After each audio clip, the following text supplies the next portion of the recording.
Di sebuah bandar yang bernama Toronto di Kanada, seorang cleaner sedang mengutip sampah. Tengah-tengah dia mengutip sampah tu, tiba-tiba dia perasan ada bag briefcase. Elok je tercungguk dekat tepi tong sampah. Mula-mula tu dia tak adalah anggap apa sangat. So dia angkat lah. Dia perasan macam ada cecair coklat kehitaman menitik. Bag tu pun berat semacam je. Tetapi yang tak bestnya, bag tu berbau busuk gila kot. Hati dia dah rasa tak sedap dah. Dia pula curious nak tahu apa isi dalam bag tu. Dia pun kupilnya kunci bag tu. Buka-buka je, ambil kau. Terduduk dia. Dekat dalam tu terdapat sisa manusia yang dah mereput. Ini adalah permulaan penyiasatan seorang pembunuh gila. Tetapi yang peliknya dalam kes kali ni, yang berjaya mendedahkan identiti pelaku adalah netizen yang sayangkan kucing. So kalau korang dah ready, sediakan kudap siap-siap.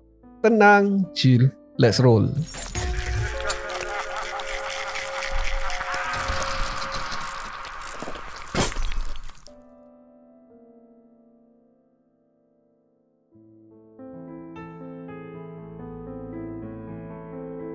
Assalamualaikum, nama aku Bamboy dan welcome to channel Bamboy TV, di mana Bamboy akan mengupas kes-kes true crime, kisah misteri seram dan pelik yang terjadi di serata dunia. Dan kalau korang berminat dengan benda-benda dark macam ni, korang berada di channel yang paling sesuai untuk orang-orang aneh dan eksotik macam Abang Boy ni.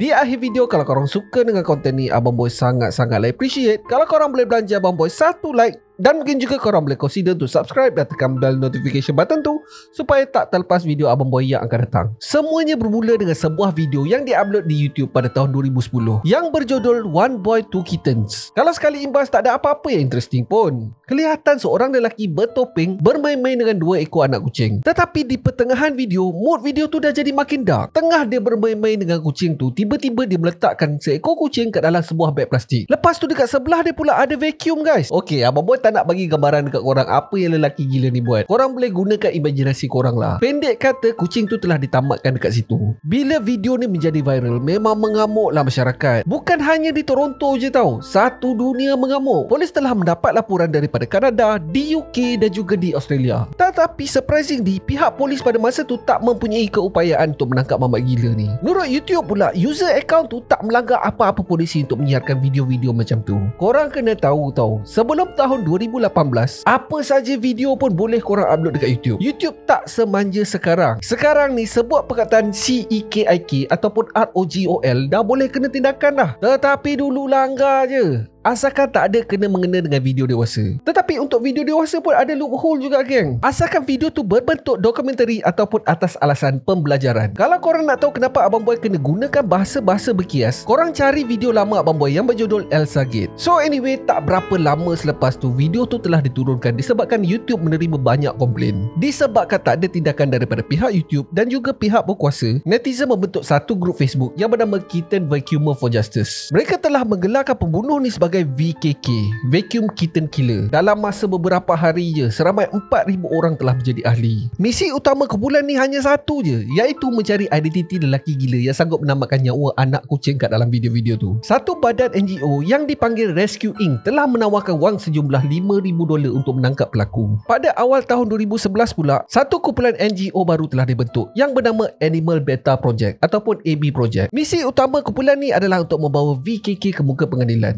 Dorang yakin mangsa mamat gila ni bukan seekor kucing je. Dorang anggap menamatkan nyawa kucing tu hanya satu permulaan je. Mungkin VKK akan upgrade dengan menamatkan nyawa manusia pula selepas tu. Korang jangan buat main dengan kuasa netizen ni. Sekejap je dorang buat kerja. Dorang study background video tu. Dinding warna apa, lukisan dekat dinding, kedudukan ruang tamu, bilik air dan macam-macam lagi lah. Tetapi dalam mana-mana grup pun akan sampai satu masa ahli grup dah mula sendu. Mula-mula tu Kemai lah punya excited nak menangkap pelaku. Tapi lama-lama bila trend dah habis, grup tu bersawang tanpa ada sesiapa pun yang ambil perhatian. Kecuali ada seorang je yang masih beria. Dia post gambar-gambar kucing dekat message board. Dan dalam banyak-banyak gambar tu, ada gambar seorang lelaki berada di dalam sebuah apartmen yang lebih kurang sama macam dalam video. Dipendekkan cerita, netizen berjaya mengesah identiti pelaku. Mamat gila tu berkemungkinan adalah seorang lelaki yang bernama Luca Magnota. Pada bulan Februari 2011, satu badan NGO yang bernama Ontario Society for the Prevention of Cruelty to Animals telah membuat laporan rasmi kepada polis. polis. Segala bukti dan siasatan telah diserahkan kepada polis. Tetapi Luka ni pandai. Dia dah pun menukar identitinya dan berpindah keluar daripada apartmennya di Toronto. Mamat Luka ni memang kuat travel. Sekejap dia kat London, sekejap dia kat Moscow. So susah polis dekat Toronto ni nak buat apa-apa. Dekat setahun jugalah kes ni tersidai tanpa ada jalan penyelesaian. Sampailah pada bulan November 2011, VKK telah upload 2 video di YouTube. Video yang pertamanya adalah seekor anak kucing di dalam sebuah tak mandi. Lelaki tu of course lah bertopeng. Dan lelaki dalam video tu bukan nak mengajar kucing tu berenang ya. Belum netizen sempat berbuat apa-apa, satu lagi video telah diupload beberapa hari selepas tu. Kali ni pula adalah video anak kucing dengan seekor ular sawa. Pada 8 Disember 2011, newspaper The Sun London telah menerbitkan satu artikel di muka hadapan tentang video-video yang viral tu. Dekat dalam artikel tu langsung tak mention apa-apa nama tau. Dia hanya memaparkan seorang lelaki gila yang menyeksa binatang. Itu sahaja. Tetapi pada keesokan harinya, Luka sendiri datang ke pejabat The Sun untuk berjumpa dengan wartawan Alex West. Luka mati-mati mengatakan yang dia langsung tak ada kena-mengena dengan video tu. Wartawan tu terbangang kejap. Dah kenapa Mamat ni? Macam abang buat cakap tadi lah, dalam artikel tu langsung tak menyebut nama-nama sesiapa tau. Even wartawan pun tak tahu siapa si Luka ni. Dah kenapa pula tiba-tiba datang ke pejabat pula? Daripada awal pun Alex ni merasakan yang Mamat Luka ni macam tak betul sikit. Luka datang untuk menafikan tuduhan yang dia dapat. Tetapi dalam pada masa yang sama, macam Luka ni suka pula diinterview oleh wartawan. Dia rasa macam diri dia seorang artis pula. 2 hari kemudian, wartawan Alex telah mendapat satu email daripada akaun palsu. Dekat dalam email tu bertulis, selepas ni kau akan mendengar nama aku di dalam sebuah movie yang aku terbitkan sendiri. Dekat dalam movie tu dah tak ada kucing dah, tetapi hanya manusia. Satu laporan polis telah dibuat. Tetapi surprisingly, polis mengatakan ini adalah di luar bidang kuasa diorang pula dah. Dan seperti biasa, tiada siasatan pun telah dilakukan. Dan si Luka ni dah tak buat hal dah lepas tu. Sementara semua ni berlaku, ahli kumpulan di AB Project masih lagi berusaha untuk mendapatkan bukti untuk pendakwaan si Luka ni. Sampailah pada awal tahun 2012, di mana diorang mendapat berita yang Luka ni akan berada di Montreal. Diorang mula menyemak balik gambar-gambar terbaru di akaun media sosial Luka. Bukan gambar je AB Project jumpa, macam-macam benda yang mengejutkan diorang jumpa. Mamat Luka ni ada berpuluh-puluh akaun media sosial tau. Bukan tu je, dia mula bergiat dalam forum-forum yang tak senonoh, especially berkenaan dengan fetish, mengadakan hubungan intim dengan jasad yang tak bernyawa. Tetapi walaupun AB Project menyerahkan semua bukti yang diorang jumpa ni kepada pihak berkuasa, polis masih lagi tak boleh buat apa-apa. Alasan diorang adalah tak ada bukti yang betul-betul jelas mengaitkan Luka dengan apa-apa kegiatan jenayah. Sampailah pada 15 Mei, AB Project dapat mengesan beberapa post mengenai satu video yang viral. Masalah dia bukan dekat video tu sendiri tau. Video tu tak dipost pun di mana-mana media sosial. Yang jadi persoalannya adalah judul video yang dikatakan viral tu.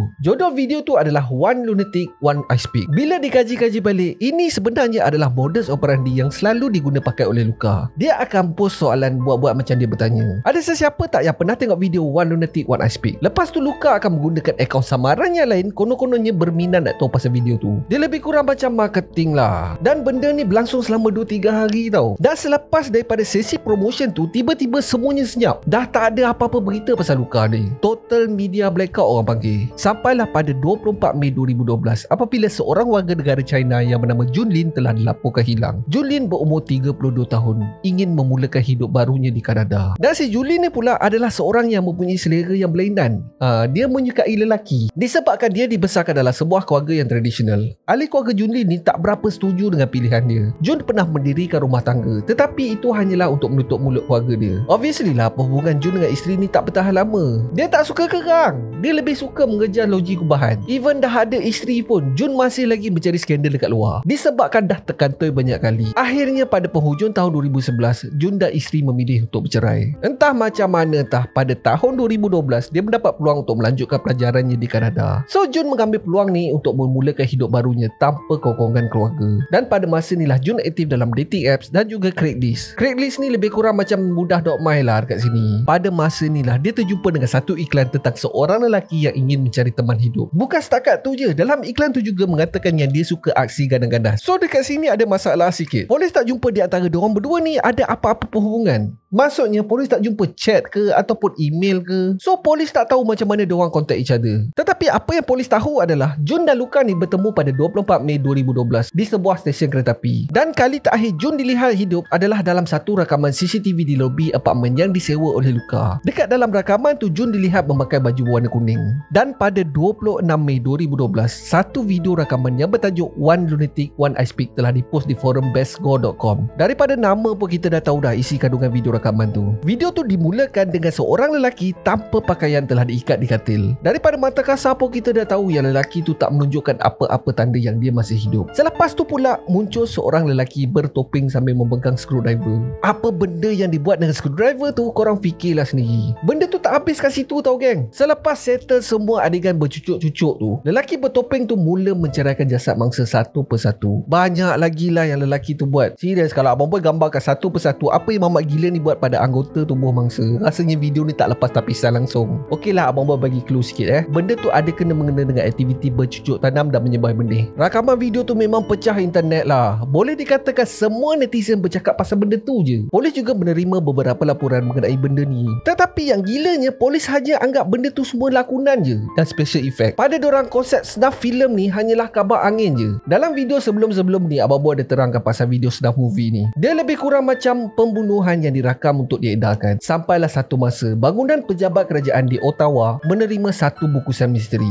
Dekat dalam bukusan tu terkandung sisa manusia guys. Bukan tu je, 2 sekolah menengah di area Vancouver juga menerima bukusan sisa manusia juga. Pada hari yang sama bukusan tu telah dihantarkan, seorang tukang sapu sampah menemui beg briefcase yang terkandung sisa mangsa. Selepas daripada ni lah baru polis bertindak. Sebenarnya Jun hanya dilaporkan hilang pada 29 Mei 2012, 5 hari selepas kali terakhir Jun dilihat. Polis cuba bandingkan sisa manusia yang polis jumpa tu dengan DNA Jun. Cek punya cek, diorang dapat padanan. So far apa yang polis jumpa ni sebenarnya tak lengkap tau. Ada lagi bahagian yang hilang. Polis memulakan siasatan dengan trace balik keberadaan Jun pada hari kehilangan. Daripada sinilah diorang temui rakaman CCTV di stesen kereta api. Jun dilihat bersembang dengan seorang lelaki. Selepas tu diorang berjalan bersama-sama ke satu tempat. Pada masa inilah diorang temu rakaman CCTV di sebuah bangunan apartmen di Daiquiri Boulevard. Bila polis cek dengan manajemen apartmen tu, identiti lelaki misteri tu adalah Luka Menotta. Tetapi yang tak bestnya, pada masa ni Luka dah tak ada dah weh. Dia hilang terus daripada muka bumi. Berdasarkan rakaman CCTV di apartmen tu, beberapa jam selepas pembunuhan Jun, Luka dilihat keluar membawa beberapa beg luggage. Macam dia nak pergi berjalan jauh. So siapa sebenarnya Luka Menotta ni? Apa sebenarnya motif dia buat semua benda ni? Luka Menotta sebenarnya bukan nama sebenarnya. Nama sebenar dia adalah Eric Clinton Kirk Newman. Dia dilahirkan pada 24 Jun 1982 di Scarborough, Ontario. Dia adalah anak sulung dalam 3 orang adik-beradik. Dia dibesarkan dalam keluarga yang toksik gila lah. Sebenarnya ibu kepada Luka ni yang bernama Anna Yokin mengandung Luka masa dia masih sekolah lagi. Disebabkan dia mengandung itulah Anna terpaksa berhenti sekolah. Anna ni pula ada satu perangai. Dia mengidap apa yang dikenali sebagai germaphobe. Dia takut dengan kuman guys. So setiap masa dia akan menjaga kebersihan di tahap maksimum. Anna sentiasa dilihat memakai sarung tangan getah. Even nak menyentuh Luka pun dia takut. Disebabkan ini, Luka dan adik-beradik dia disekolahkan di rumah sampailah dia mencecah umur 12 tahun. Kadang-kadang tu kalau Luka dengan adik-adik dia bermain dekat taman permainan, Anna sanggup mengurungkan diorang daripada masuk ke rumah selama beberapa jam. Ayah dia pula boleh tahan juga. Selalu memaki anak-anak kalau diorang buat salah. Even kalau tengok TV, terlebih masa pun boleh kena lenjan sampai lunyai. Tetapi sesuatu terjadi pada tahun 1994. Ayahnya telah didiagnos mengidap penyakit mental skizofrenia. Mak dia pula dah tak boleh menjaga diorang dah. Anna menyalahkan Luka tentang apa yang terjadi dalam hidup diorang sekeluarga. Dipendekkan cerita, pada masa ni Luka dan adik-beradik dia telah diberikan hak penjagaan kepada nenek. Untuk sementara waktu, Luka dan adik-beradik membesar dalam keadaan normal. Dia pergi sekolah, dia ada kawan-kawan dan membesar macam kanak-kanak lain. Tetapi segala-galanya berubah bila umur Luka ni meningkat remaja. Luka dah start berperangai pelik. Dia dah mula mendengar suara-suara aneh dekat dalam kepala dia. Menurut kawan-kawan sekelasnya, Luka dah mula bercakap seorang-seorang. Luka telah dihantar ke hospital untuk menjalani ujian. Keputusan mendapati yang Luka ni pun mengidap penyakit macam ayah dia, iaitu paranoid schizophrenia. Tetapi tahap dia masih lagi boleh dikawal dengan penggunaan ubat. Dan disebabkan ini, Luka berhenti belajar di sekolah dan menerima wang bantuan daripada kerajaan. Pada masa yang sama, Luka mula obses dengan rupa dia sendiri. Dalam kepala otak Luka, dialah lelaki terhandsome dekat muka bumi ni. Walaupun menerima wang bantuan daripada kerajaan, semua tu tak cukup untuk menampung pelajaran dia tau. Yelah, umur pun dah 18 tahun. Nak beli kasut lah, nak beli baju mahal lah. So pada satu hari, dia mendapat peluang pekerjaan. Korang nak tahu tak apa pekerjaan tu?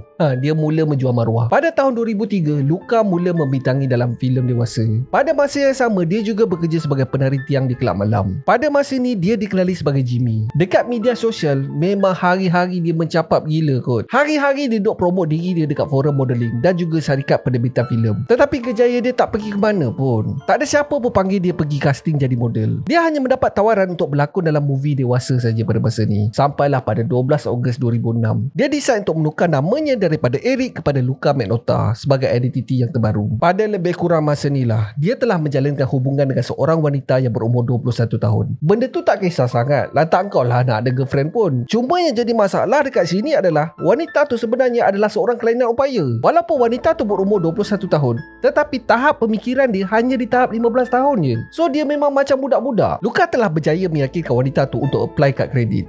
Memang seakan dia lenjan kad kredit tu. Hutang yang ditanggung wanita tu adalah $15,000. Pada masa yang sama, dia telah dituduh menyerang seorang wanita lain sebelum dia ditangkap. Tetapi yang gilanya, tuduhan serangan bercucuk tanam tu telah digugurkan. Sebabnya adalah peguam bela buat deal dengan pendakwa raya. Kalau tuduhan tu digugurkan, Luka akan mengaku bersalah atas tuduhan penipuan kad kredit. Luka hanya diletakkan di bawah pengawasan polis selama 12 bulan je. Dia bukan kena penjara ke apa ke. Dia bebas tinggal dekat rumah tau. Asalkan dia tak buat perangai, dia takkan kena apa-apa. So untuk sementara waktu, Luka ni hidup low profile kejap. Dia dah tak buat hal dah. Dia telah dilaporkan start mengambil ubat untuk penyakit mental dia. Tetapi benda tu tak lama gang. Elok je selepas habis 12 bulan tu, dia buat hal lagi. Dekat media sosial dia klaim mempunyai hubungan intim dengan seorang pembunuh bersiri yang paling dibenci Kanada pada masa tu, iaitu Kala Homolka. Kala ni memang gila gang. Dia bekerjasama dengan suaminya menculik dan menamatkan nyawa sekurang-kurangnya 3 orang remaja, termasuklah adik dia sendiri tau. Pada masa Luka membuat dakwaan tu, Kala telah pun dibebaskan daripada hukuman dia. Disebabkan Kala ni punya famous, satu wartawan daripada newspaper terkemuka di Ontario telah mengadakan sesi interview dengan Luka. Tetapi start je temu bual tu, wartawan tu dah suspek dah yang Luka ni memang tak betul. Orang tanya pasal lain, dia jawab pasal lain pula. Luka berulang-ulang kali cakap yang dia adalah seorang escort yang high demand. Semua orang nak bersama dengan dia lah, senang cerita, baik lelaki ataupun perempuan. Langsung tak menceritakan hubungan dia dengan Kala. Serta merta wartawan tu dah tahu dah dahi dia orang dah basah kena kencing. Pada bulan Mac 2007, Luka telah diisytiharkan bankrupt selepas mempunyai hutang sebanyak $17,000. Walaupun macam tu, Luka ni masih lagi mencuba nasibnya untuk jadi famous tau. Pada akhir bulan 2007, dia telah menyertai satu program reality TV yang berjudul Cover Guy. Tetapi sayangnya dia tidak dipilih. Pada tahun 2008 pula, dia menyertai satu lagi program rancangan reality TV di mana peserta perlu menjalani pembedahan plastik. Itu pun dia tak menang juga weh. Selepas daripada ni, kehidupan Luka dah jadi tak tentu arah. Kejap dia claim dia dipilih untuk menjadi model.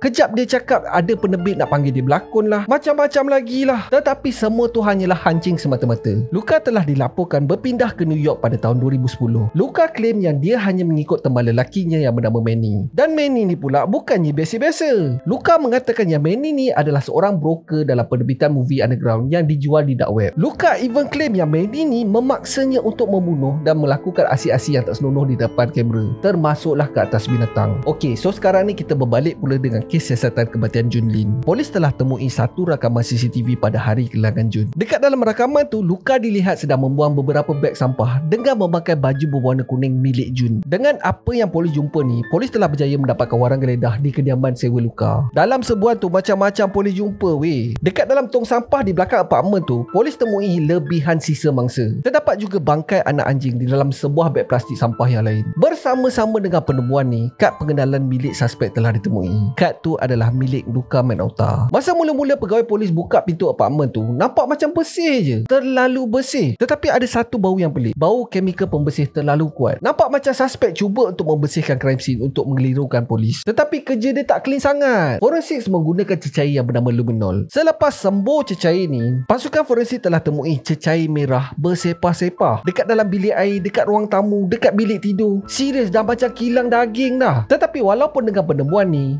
walaupun polis dah tahu siapa pelaku, tetapi polis masih lagi tak tahu ke mana mamat ni pergi. Berdasarkan daripada apa yang polis tahu, Luka ni memang suka travel. So dorang check pula dengan database jadual penerbangan. Tak ada pula nama Luka Magnotta. Polis pun pening, manalah pula pergi mamat ni. So dorang check balik sejarah silam si Luka ni. Daripada sinilah dorang tahu ya Luka ni sebenarnya bukan bukan nama sebenar dia. So polis cuba untuk memasukkan nama Eric Newman.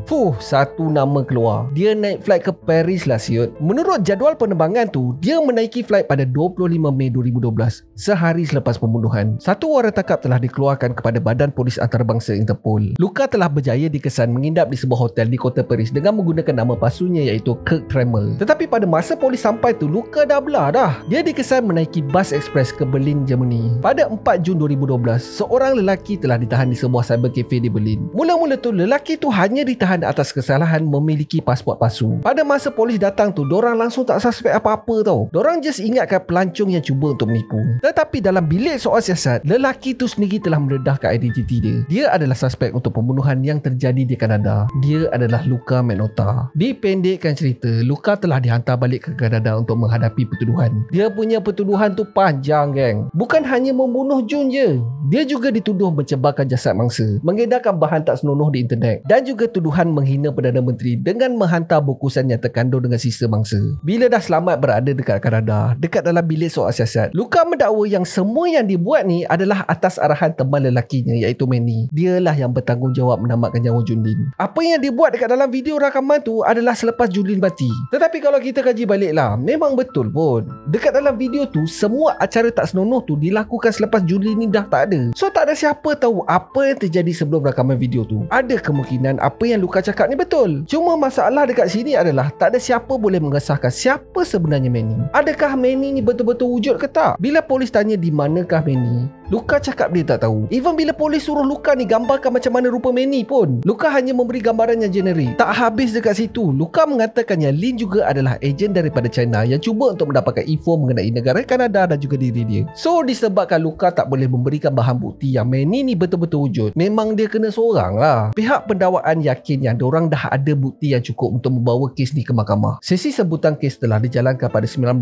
Jun 2012. Luka pada masa ni tak mengaku bersalah dan minta untuk dibicarakan di depan juri. Perbicaraan dijadualkan pada 11 Mac 2013. Pada hari perbicaraan, si Luka ni nampak tenang je, geng. Dia langsung tak menunjukkan rasa bersalah langsung. Dia macam suka pula dengan perhatian yang didapat. Even masa dia masuk kat bilik persidangan pun, dia dilihat tersenyum di hadapan semua wartawan dan juga kameraman. Peguam bela menggunakan sejarah kesihatan mental Luka sebagai pembelaan. Dia mengatakan Luka tak sedar semasa dia melakukan jenayah tu. Basically, dia mengatakan yang Luka ni gila dan tak layak untuk dibicarakan. Tetapi pendakwa raya melawan. Kalau betul dia gila dan tak sedar, daripada mana datangnya alatan yang digunakan untuk mencerai mangsa? Semua tu dibeli sehari sebelum pembunuhan tu berlaku. Tu tak termasuk lagi promotion yang Luka buat sebelum terjadinya pembunuhan. Dia dok cadang dekat media sosial pasal video yang bertajuk One Lunatic One ISP. Benda tu terang-terang membuktikan yang Luka ni sedar apa yang dibuat. Dia dah plan lama dah. Dia even promote video tu sebelum bertemu dengan mangsa. So tak ada maknanya lah yang dia tak sedar. Di akhir perbicaraan yang mengambil masa selama 12 minggu, pada 12 April